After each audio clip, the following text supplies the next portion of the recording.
হঠাৎই বন্ধ হয়েছে জলসার ২টি ধারাবাহিকের শুটিং। এই মুহূর্তে স্টার জলসায় বেশ কয়েকটি প্রোডাকশন হাউজের ধারাবাহিক সম্প্রচার হচ্ছে।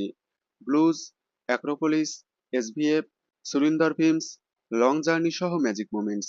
স্টার জলসায় magic moments motion picture production হাউজের ভোলে বাবা পারকারেগা এবং চিরসখা ধারাবাহিক দুটি সম্প্রচার হচ্ছে। ভোলে বাবা পারকারেগা ধারাবাহিকটি গত পরশুদিন বন্ধ করে দেওয়া হয়েছে, তবে আগামীতে আবারও শুরু হবে কিনা তা এখনো বলা যাচ্ছে না। রাহুল বন্দ্যোপাধ্যায়কে ঘিরে বন্ধ হয়েছে ম্যাজিক মোমেন্টসের ২ ধারাবাহিক চিরসখা এবং ভোলে বাবা পারকারেগার শুটিং। ভোলে বাবা পারকারেগা ধারাবাহিকের শুটিং আবারও চালু হবে কিনা তা এখনো সঠিকভাবে বলা না গেলেও চিরসখা ধারাবাহিকের শুটিং বন্ধ হয়ে গেলেও এখনো চালু হয়নি।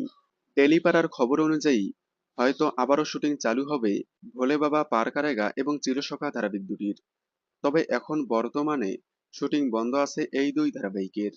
হয়তো আগামীতে চিরসখা ধারাবাহিকের শুটিং শুরু হলেও আর শুটিং হবে না ভোলে বাবা পারকারেগা ধারাবাহিকের। ধন্যবাদ।